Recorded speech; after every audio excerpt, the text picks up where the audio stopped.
Good morning and welcome to Mike Ferry TV.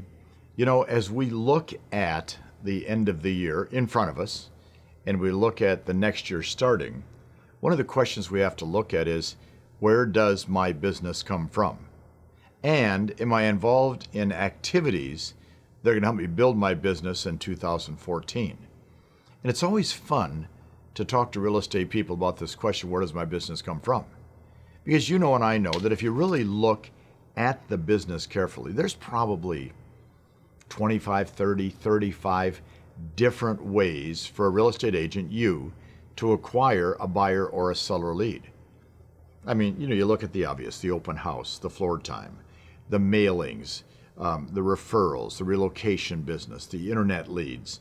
You look at the just listed or just sold. You look at the obvious, the going and becoming a real estate agent, the buy owner, the expired, the past client centers of influence. I mean, the list goes on and on. So here's what I'd like to challenge you with today as the first part of our conversation. If you're going to build a substantial business in 2014, shouldn't you know where your business came from in 2013? If I know where it came from this year, then I can look and see which of that business can I duplicate and do again next year. See, the key to a successful real estate agent's business, in my opinion, and as you've noticed, I have an opinion on everything, is to make sure that your business is very predictable and very duplicatable. You've heard me talk about this in the past, okay? So let's talk about it for just a moment. I want a predictable, Mike, duplicatable business in 2014. How do I do that? Well, first thing I do is I take and make a list of all the listings I took in 2013 and of all the buyer sales I had in 2013. And I source them. Where did they come from? All right, I got this listing and it was my next door neighbor. I got this listing and it was my mom.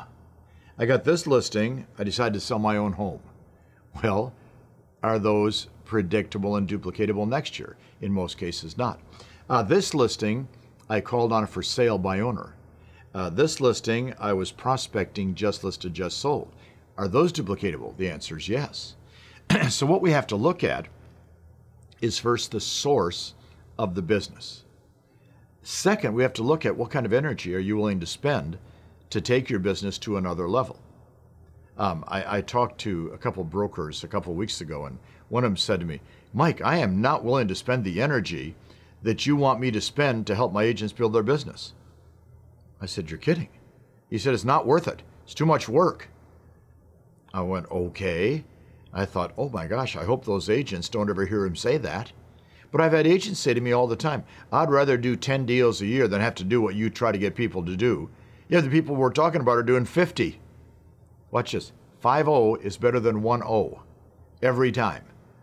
So what we have to look at is, what is the amount of energy we're willing to spend, the amount of work ethic we're going to put in, the amount of discipline, the scheduling to make this become a good year in 2014.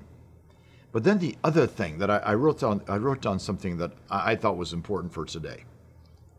Are we going to be involved in high quality activities that lead to production, or low quality activities that make me look like I'm working?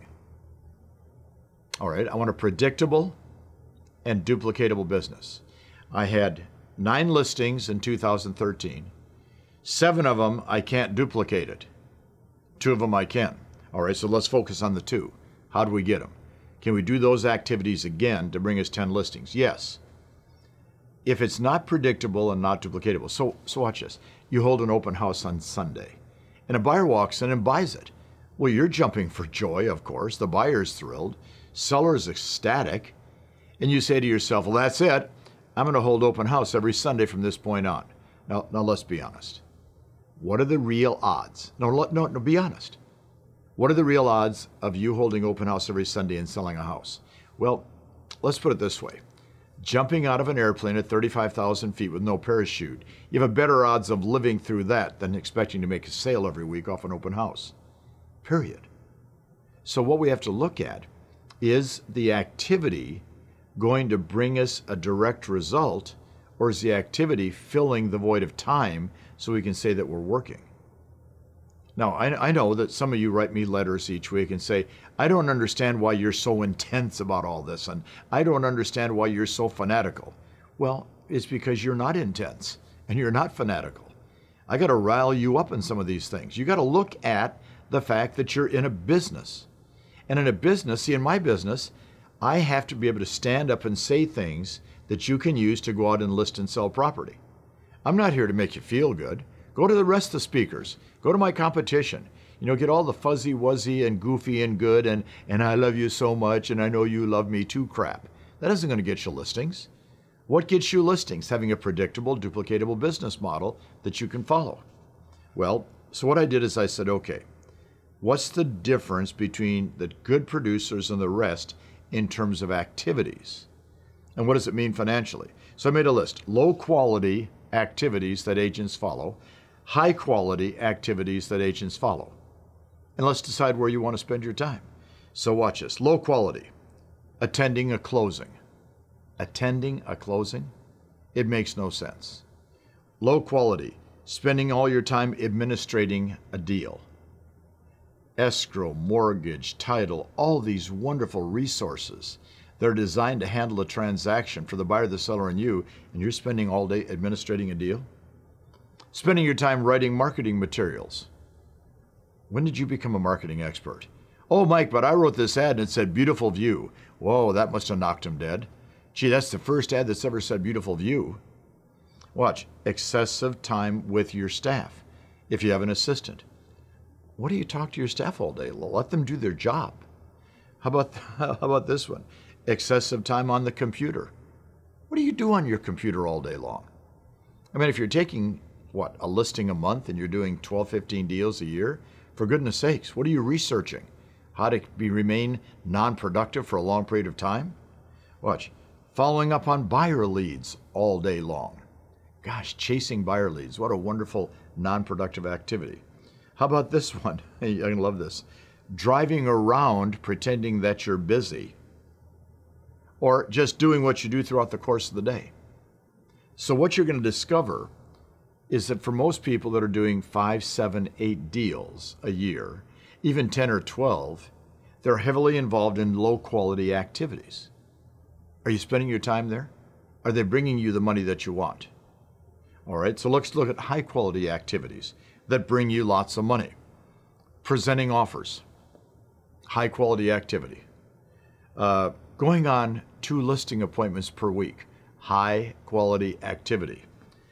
Setting appointments through good lead follow-up, very high quality activity. Really intensely pre-qualifying every seller you talk to, high quality activity. Prospecting. Oh, Mike, I hate the word prospecting. Okay, lead generation, finding clients, whatever you want to call it, high quality activity. Okay, watch. Selling your own listings, high quality activity. Script practice and role play, high quality activity. A mastermind meeting once a week, high quality activity. Accountability calls with partners around the country, high quality activity. So what I'd like you to do is this. I'd like you to honestly, between now and the end of the year, do a little come to Jesus meeting with yourself. Do a little be honest. I had this happen to me many years ago. One of my mentors, Dr. Gunther Kloss, came in and did a 1-day time and motion study on Mike Ferry. Well, it was painful because what he did is he just virtually glued himself to my hip from 8 o'clock till 5 o'clock and never left my side. Didn't talk to me, didn't spend any time listening to me or didn't spend any time questioning me. He just wrote down in 5-minute segments everything I did all day long. At the end of the day, he critiqued it. Now, he was very kind. He said, you know, Mike, 50% of your day was actually doing something productive. Other 50%, what in the world were you thinking about? I wonder if I followed you around for a day. So watch this example. About 10, 12 years ago, I had this wonderful idea. I thought it was a good idea. I said, I'm going to raffle off Mike Ferry for 1 week. I'm going to sell 1,000 people a ticket for $1,000. And I'm going to raise a bunch of money. And I'm going to take 20% of all this money and give it to one person whose name is on the ticket. And that money will be donated to a local charity, a local foundation, on behalf of that agent to give that agent great recognition in that community. The balance of the money I'm going to keep. But here's what I'm going to do.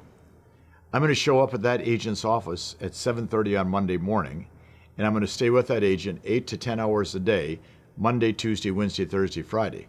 And I'm going to critique that agent 100%. At the end of every day, we'll sit down and go through exactly what you did: high quality, low quality, productive, non-productive, screwing around, highly good activities. I thought this would be great. So I announced this. I couldn't sell a ticket. Nobody would buy one. Why? People were afraid they would win. Oh yeah, they wanted the big bunch of money to be donated to charity in their name. They didn't want me showing up and watching them. Why? Because most agents are so involved in low quality activities that they can't produce. Why don't we think about, from now to the end of the year, maybe a routine where we start spending a couple hours a day in high quality activities, and then next week move it up to 3 hours a day, and then by mid-December we're up to, say, 15 hours a week high quality activities. So we go into great momentum in January with a lot of high quality activities. Now, speaking of January, this year we are doing two things in January a little bit different. One is we're doing what we've always called our one-on-one retreat, now known as the production retreat. Why am I changing the name to the production retreat? Because, see, what I'm going to do every January from this point on is spend 100%, 8 hours a day for 3 days, on how to become more productive, period. So we're going to call it the production retreat. And we moved it back a little bit, and we moved it towards the end of January this year in San Diego, California. And why did we do that? Because, see, we thought to ourselves, let's get some momentum built in January. They come back to work on the 2nd, 3rd, or 4th. Let's give them a few weeks to really get high quality activities in place. Then we'll come to the production retreat, really bolster our confidence, go back and have a great year. So I'm going to ask all of you to strongly consider coming to the production retreat in January. Call my office, buy a ticket. Well, Mike, what do they cost? I don't know. I know they're not very expensive. I don't get involved in that kind of stuff. You're a good agent. Buy a ticket, come and spend 3 days involved in high quality activities. Let's really focus on the balance of this year, increasing the hours in high quality activities each day and each week. So in January, we hit that thing running real fast. I'm excited about your 2014. I hope you are too. Talk to you next week.